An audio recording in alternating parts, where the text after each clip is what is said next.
d'urine. Pour illustrer tout ça, on a un petit schéma ici, une petite figure qui vient de votre manuel. Elle n'est pas à apprendre, c'est simplement, elle soulève une question intéressante. C'est un graphique qui vous montre, en fait, qui fait une corrélation entre la pression artérielle, donc la pression artérielle moyenne d'une personne qui peut varier, et le DFG ici, qui est exprimé en litres par jour dans ce cas-ci. Donc le DFG, débit de filtration glomérulaire, qui est relié à la production d'urine. Et là, ce qui est intéressant, et voici la question qu'on vous demande à droite, si vous regardez normalement les valeurs ici, okay, 40 à 60 mm de mercure pour la pression artérielle moyenne, c'est faible.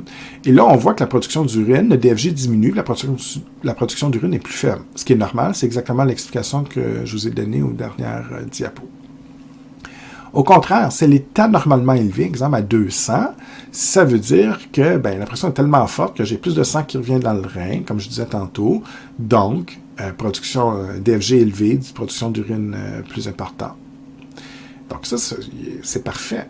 Ce qui semble incohérent avec ce que je viens de vous dire, c'est vraiment ce qui est dans la zone bleue ici. Ta pression artérielle moyenne, si elle augmente, maintenant je suis à 80 ici, puis je passe à 120, on devrait avoir une augmentation de la production d'urine. Puis là, je passe à 160, et pourtant, il faut regarder, le DFG est toujours stable, il ne bouge pas. Production d'urine égale. C'est simplement ici que la production d'urine va être affectée, et ici. Donc, comment ça se fait qu'à ce niveau-là, malgré les variations, et les variations sont quand même importantes, là, je peux passer d'un 80 à 160, 170, et pourtant, le DFG et la production d'urine est toujours stable. Comment on peut expliquer ça? C'est là que le concept d'autorégulation devient vraiment important, ou les mécanismes intrinsèques qu'on parlait tantôt. Les processus d'ajustement que je vous parlais à la dernière diapositive, à la dernière capsule, pardon, c'est ça qu'on va étudier. C'est qu'on a des processus qui vont me permettre de contrôler les variations du DFG. Donc, exemple, si la pression artérielle de votre patient passe de 120 à 160, vous ne verrez pas nécessairement d'impact sur la production d'urine parce que si ces mécanismes d'autorégulation fonctionnent, on va faire en sorte qu'on va contrôler le DFG. Donc, si le DFG est trop élevé, on va le diminuer. Puis l'inverse, je passe de 160 à 80. Pourtant, il n'y a pas de différence sur le DFG parce que si le DFG est trop fort, on a des processus d'autorégulation qui vont permettre de le rediminuer à une valeur normale. Exactement comme la température corporelle. C'est la même logique. C'est une rétro-inhibition. Si vous avez trop chaud, vous êtes à 40 degrés Celsius au lieu de 37, on transpire, on refroidit votre corps pour diminuer la température à 37. Vous avez froid, vous tombez à 35, on vous réchauffe, on frissonne, etc. On augmente le métabolisme, exemple, pour remonter à 37. Donc, oui, on peut mourir d'hyperthermie ou d'hypothermie, c'est des situations anormales, mais les variations de température au quotidien, on les ajuste pour revenir à 37. C'est la même chose. C'est pour ça, tantôt, à la diapo, on vous parlait de pression artérielle anormale. À un moment donné, les processus d'autorégulation ont une certaine limite. On ne peut pas... l'efficacité est limitée. Donc ici, l'autorégulation n'est plus assez efficace pour contrôler le surplus de pression, le surplus de DFG. Donc c'est pour ça que là, on va augmenter la production d'urine et c'est la même chose pour ici. Et tant qu'on a des variations relativement normales, c'est sûr que d'un point de vue cardiovasculaire, 180, ça commence à être élevé, mais d'un point de vue urinaire, c'est encore contrôlable. Et la véritable question maintenant, c'est de savoir, mais justement, comment on fait pour ajuster cette fameuse autorégulation. Pardon, je me suis très mal exprimé ici. En quoi consiste l'autorégulation pour justement ajuster le DFG? Okay? Donc, malgré les variations quotidiennes, quels sont les mécanismes d'autorégulation qui me permettent de réguler ce DFG? C'est ce qu'on va étudier. Il y a deux mécanismes en fait. Je les mentionne maintenant, mais on va les étudier en détail à la prochaine diapo. Donc, il y a le mécanisme myogénique et le mécanisme de rétroaction tubulo-glomérulaire. Ce que je viens de vous mentionner ici apparaît donc au niveau de l'écran. Je vais insister sur un élément, je vais le dire plusieurs fois, mais je ne pourrai jamais le dire assez. L'autorégulation, le concept, c'est vraiment de maintenir le DFG. Ça affecte seulement le rein. En fait, plus particulièrement, on pourrait même parler de l'artériole afférente au niveau du néphron, mais jamais on va vouloir régler les problèmes systémiques. Donc, en fait, l'autorégulation, l'objectif, c'est de contrôler le DFG, mais on ne réglera pas les problèmes de pression artérielle, exemple.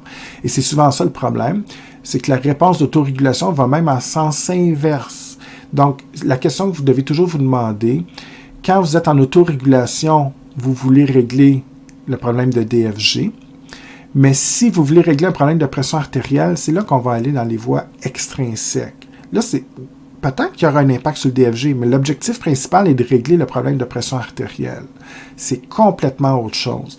Si vous voulez régler un problème de pression artérielle trop forte parce qu'il est à 200 mm de mercure, dans ce cas-ci, ça veut dire que vous allez faire des hormones, une réponse nerveuse ou une réponse extrinsèque pour régler votre problème de pression. Ça peut être le cas pour les autres pressions aussi. Mais ça, c'est un concept. Mais le rein, lui, son but dans la vie, ce n'est pas de régler vos problèmes de pression. Son objectif, lui, c'est de faire sa job, de produire de l'urine. Donc, il va ajuster son DFG. Et son autorégulation va permettre de contrôler le DFG. Et si on ne règle pas le problème de pression artérielle, ou même parfois on va le rempirer, c'est pas le problème du rein.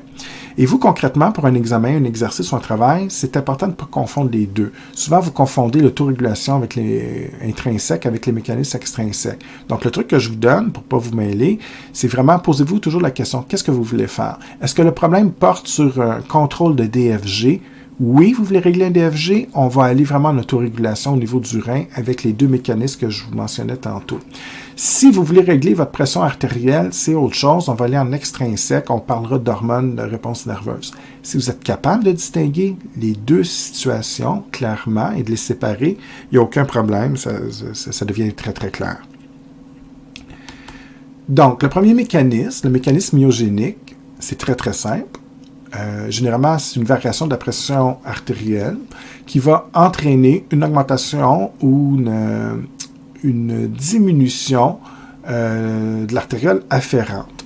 Donc, en fait, ce qu'on va faire au niveau du mécanisme myogénique, que ce soit plus clair, c'est que si le DFG est trop fort ou trop faible, on fait une chose, on va faire la vasoconstriction de l'artériole afférente ou simplement, on va faire une vasodilatation. Donc, on va vraiment agir sur les myocytes dans la paroi de l'artériole. Fait qu'exemple, si j'ai le néphron ici, ce qui m'intéresse particulièrement, c'est l'artériole afférente. Donc, si l'afférente, je donne un exemple, on donnera tantôt des détails, mais en gros, si vous comprenez ce que je vais dire dans 2 secondes, ben c'est l'essentiel. Si je prends l'artériole afférente ici, puis je la fais dans 2 situations. Donc, la situation A, l'artériole afférente à ce diamètre, et la même artériole afférente, dans la situation B, elle a le diamètre plus grand. Donc, vasodilatation en B, vasoconstriction en A.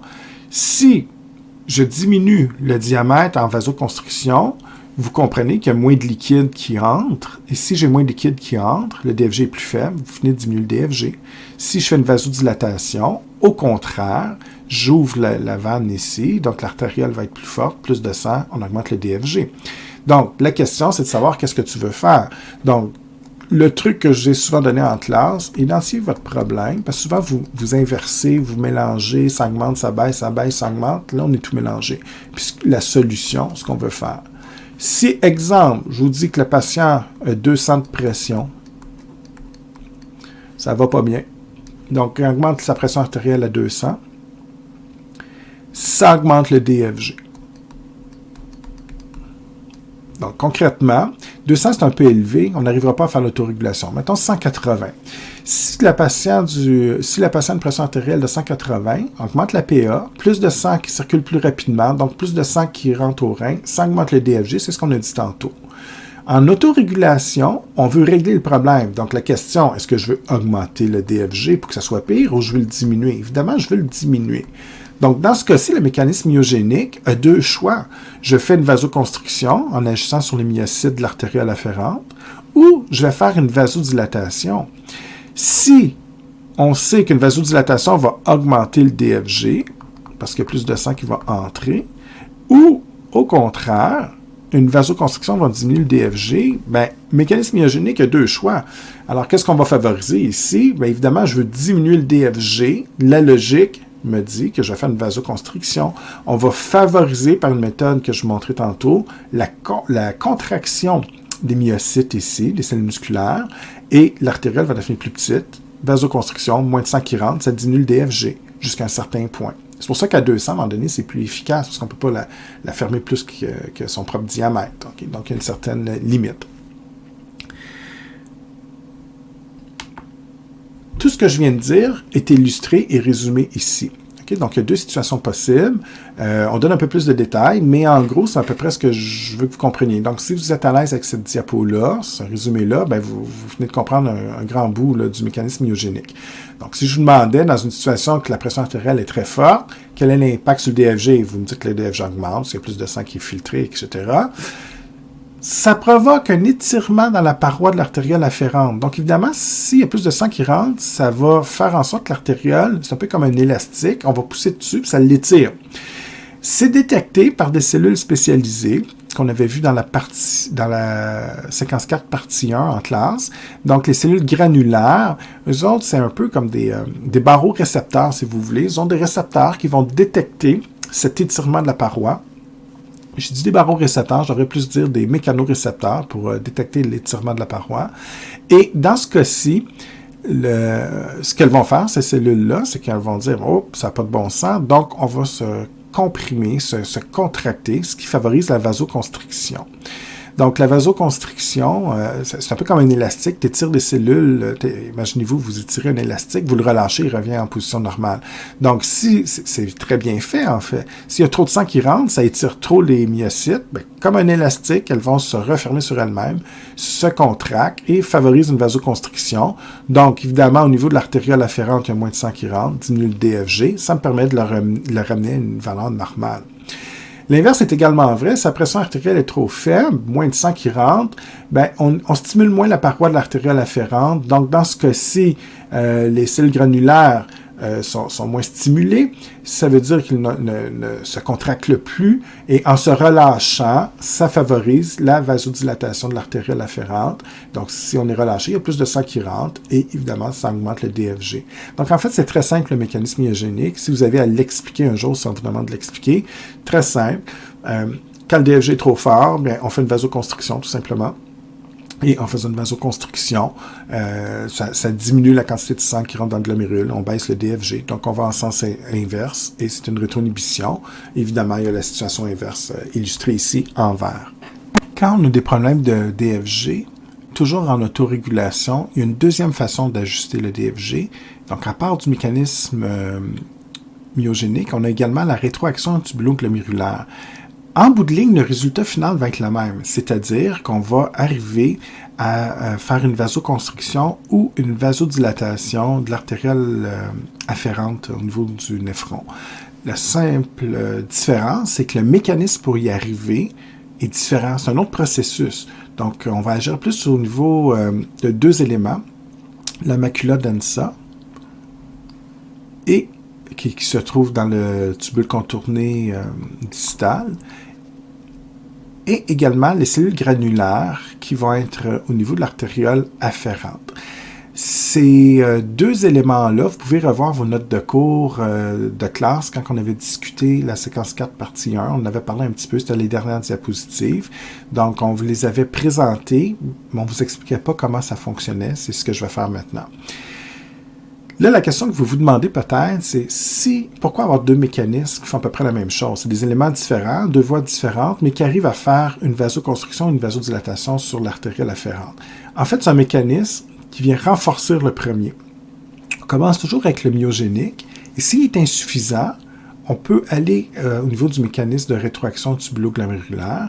Et en fait, on est plus dans l'ordre chimique. Le premier mécanisme myogénique, c'est vraiment une réponse musculaire, contraction. Des fois, c'est une réponse qui ne dure pas très longtemps.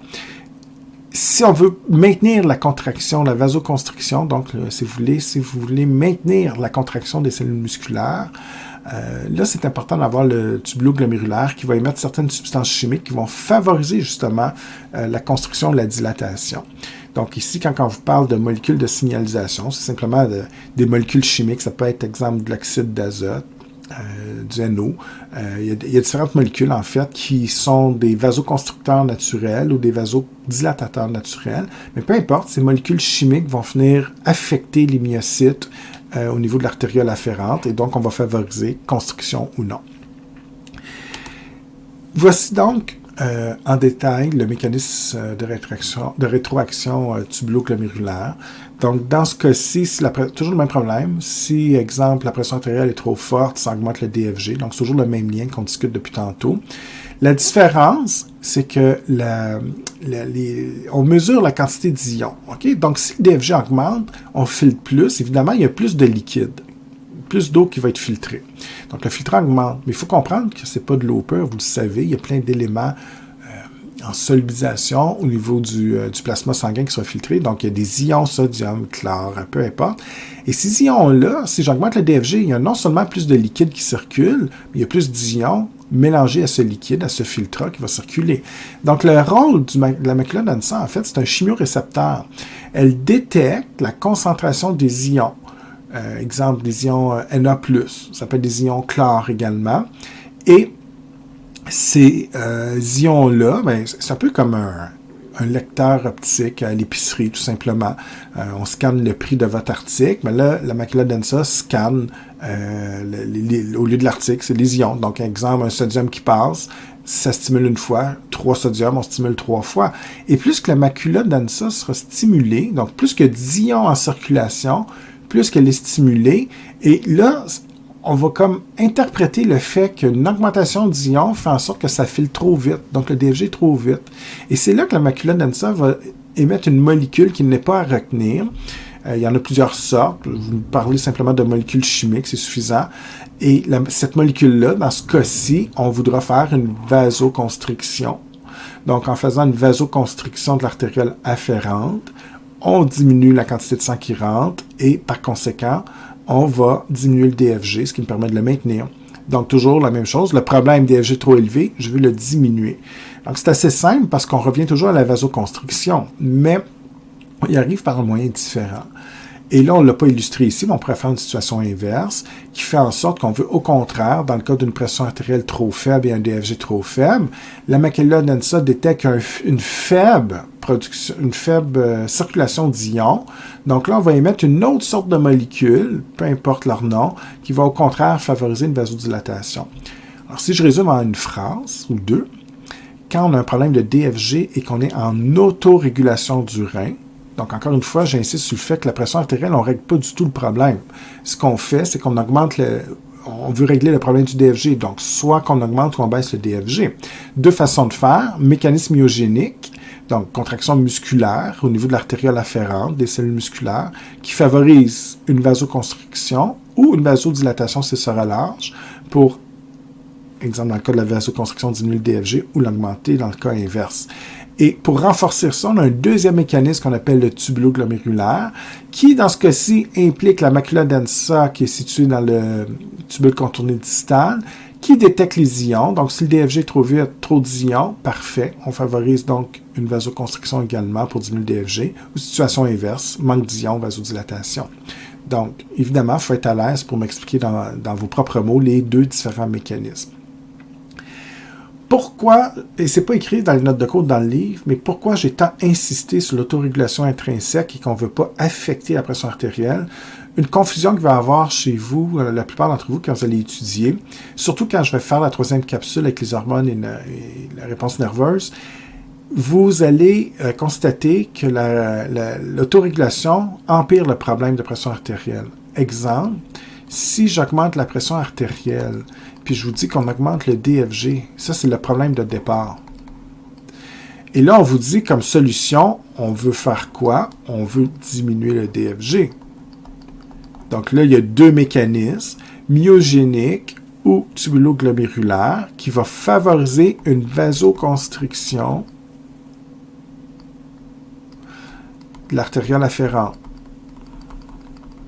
Si je diminue le DFG, Là, il y a des gens qui vont faire des liens avec les autres cours, les autres diapos. Oui, j'ai réglé mon problème de DFG, c'est super. Mais si on va un peu plus loin, ce que je ne vous ai pas dit clairement maintenant, souvenez-vous des derniers cours. Si je diminue le DFG, on en a parlé tantôt un peu, hein, si je diminue le DFG, je diminue ou j'augmente la production d'urine? Évidemment, je diminue l'urine. Puis si je diminue l'urine, ben, l'eau qui est dans l'urine, si j'en ai moins, j'ai une moins grande perte d'eau que je vous disais tantôt, ben, cette eau-là s'accumule dans quoi? Ça s'accumule dans les artères, donc je vais remonter ma PA. Ça, c'est un lien qu'on a vu tantôt. Donc, diminue le DFG, diminue la production d'urine, ça règle mon problème de DFG, mais je rempire ma situation parce que ta pression artérielle, ici, elle est élevée, puis en diminuant le DFG, je vais contribuer à augmenter la PA, ce qui fait aucun sens. Et c'est pour ça que je veux que vous distinguiez vraiment les deux problèmes. J'ai des gens qui vont réfléchir comme ça à l'examen, dans les exercices, puis ils vont partir à l'envers. On se dit, ben non, ça n'a pas de sens. Et pourtant, oui, ça a du sens. Et je reviens à la question initiale. Qu'est-ce que tu veux faire? Régler ton problème de pression? Ta pression est trop forte? Parfait, on va faire des hormones, une réponse nerveuse. C'est les mécanismes extrinsèques que je présenterai dans la 3e capsule. Donc là, tu règles ton problème général au niveau du corps, donc le problème de pression artérielle systémique. Mais le rein, lui, il est égoïste, il s'en fout de tes problèmes de pression artérielle ou systémique. Lui, sa job, c'est de contrôler le DFG et la production d'urine. Donc, peu importe que ce soit un trouble de pression artérielle ou autre, il peut y avoir d'autres problèmes aussi, tout ce qu'il sait, lui, c'est qu'on augmente le DFG. Donc, sa job, c'est de le baisser. Et il y a 2 façons de faire en autorégulation, tubuloglomérulaire et myogénique. Il y arrive, tant mieux. C'est certain qu'il contribue à remplir ton problème de pression artérielle, mais ce n'est pas son objectif. Lui, il voulait juste contrôler ton DFG. Maintenant, si la pression artérielle devient trop anormale, c'est là que les mécanismes extrinsèques entreront en jeu, ce qu'on verra éventuellement. Je termine la capsule avec ceci. C'est un schéma très, très résumé de tout ce qu'on vient de dire à la page 1153. Ça peut être le fun à regarder. Même quand vous allez commencer votre étude, vous pouvez commencer par ce schéma-là. C'est simplifié pour l'autorégulation. Donc, je suis vraiment en autorégulation. Je ne règle pas les problèmes de pression artérielle, simplement de DFG. Si tu es dans une situation où on baisse la pression artérielle, qu'est-ce qu'on veut faire? Ben, la réflexion que je veux... En fait, ce que je vais écrire, c'est ce qui devrait se passer dans ta tête éventuellement quand tu vas contrôler la matière. Je baisse la pression artérielle, ça veut dire, mettons, je baisse la PA. Donc, ça veut dire simplement que dans ce cas-ci, je vais avoir un impact sur le DFG, à la hausse ou à la baisse. Donc, on réfléchit. Pression artérielle, le sang circule moins bien. S'il circule moins bien, ça baisse le DFG. Si je baisse le DFG, moi, je veux le remonter. Donc, dans ce cas-ci, on fait une vasodilatation simplement, juste une, hein? C'est pas toutes les artères, évidemment, c'est simplement l'artère afférente. Donc, vasodilatation de l'afférente.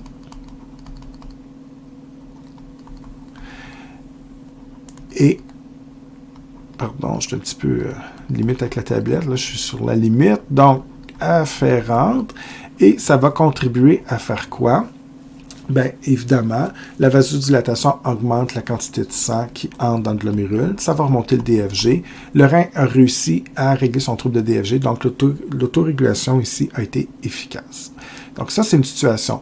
La question maintenant, c'est de savoir comment on fait ça. Bien, il y a 2 mécanismes qu'on a vus, myogénique, tubuloglomérulaire. Évidemment, il faut être capable de les expliquer, ce qu'on a fait précédemment. Donc, c'est simplement résumé, bien sûr. La deuxième situation possible, c'est celle qui est présentée en C. Donc, en fait, B, c'est une situation normale, ce qui ne nous intéresse pas tellement, parce que nous, on est toujours dans la situation où on augmente ou on baisse, donc d'un point de vue anormal. Dans ce cas-ci, c'est l'inverse. Donc, si, donc je fais C ici.